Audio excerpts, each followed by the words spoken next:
बातचीत करने के लिए सुनील नप्रभात हमारे साथ जुड़े हुए थे। 15 जून से मानसून काल शुरू हो जाएगा। इससे ठीक पहले सोमवार को आपदा प्रबंधन मंत्री धन सिंह रावत की अध्यक्षता में विधानसभा में समीक्षा बैठक बुलाई गई।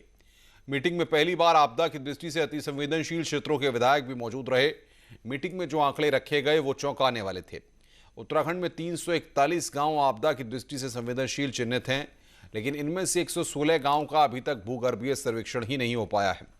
कई गांव तो ऐसे हैं जिनका सूची से नाम ही गायब है। वहीं धन सिंह रावत ने कहा है कि जिम्मेदारी मिले हुए 55 दिन हुए हैं, जिसमें 22 मीटिंगें ले चुका हूं। बाकी कमियों को जल्द दूर किया जाएगा। 2017 की आपदा प्रभावित गांव का लिस्ट आपदा प्रबंधन के पास नहीं पहुंचा है।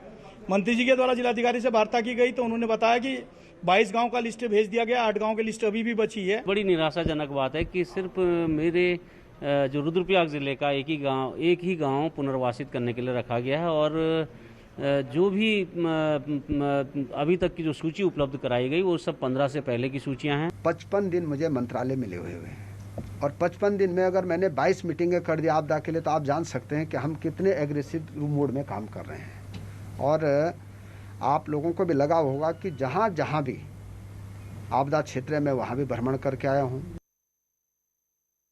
बात कर रहे हैं मुख्यमंत्री तीरथ सिंह रावत के दिल्ली दौरे की। 3 दिन बाद आज लौटेंगे सीएम तीरथ। सुबह 10 बजे देहरादून में होंगे रवाना।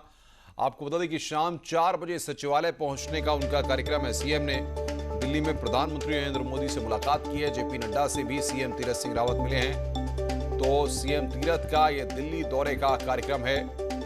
सीएम ने पीएम मोदी से भी मुलाकात की है। सीएम तीरथ सिंह रावत ने प्रधानमंत्री नरेंद्र मोदी से उनके आवास पर जाकर मुलाकात की। बताया जा रहा है कि इस मुलाकात में पीएम मोदी से सीएम ने उत्तराखंड के विकास कार्यों पर चर्चा की है। साथ ही केदारनाथ और बद्रीनाथ में चल रहे विकास कार्यों पर भी मंथन किया। इसके साथ ही कोरोना संक्रमण के दौरान की गई तैयारी और वैक्सीनेशन पर भी चर्चा की गई है।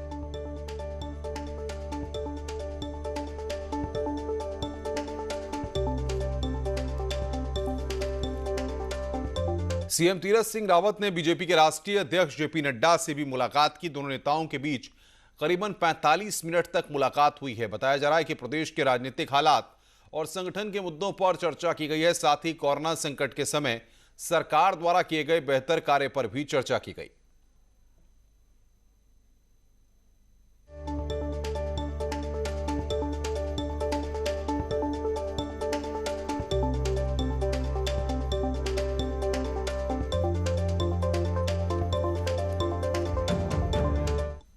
आगे बढ़ते हैं। चमोली के रेड़ी तपोवन में आई आपदा के मामला हाईकोर्ट तक पहुंच गया है। नैनीताल हाईकोर्ट ने केंद्र और राज्य सरकार समेत मौसम विभाग, आपदा प्रबंधन विभाग, डीएम चमोली, जल विद्युत परियोजना समेत अन्य को नोटिस जारी किया है और 20 जून तक जवाब फाइल करने का आदेश दिया है।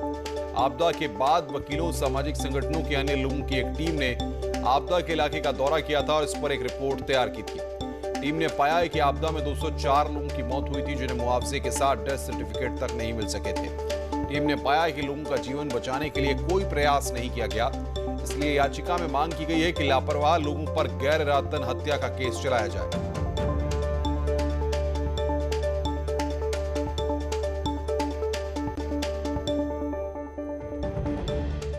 याचिका का संज्ञान लिया है। इसमें हाईकोर्ट ने राज्य सरकार और केंद्र सरकार को नोटिस इशू करके 20 तारीख तक जवाब फाइल करने को कहा है।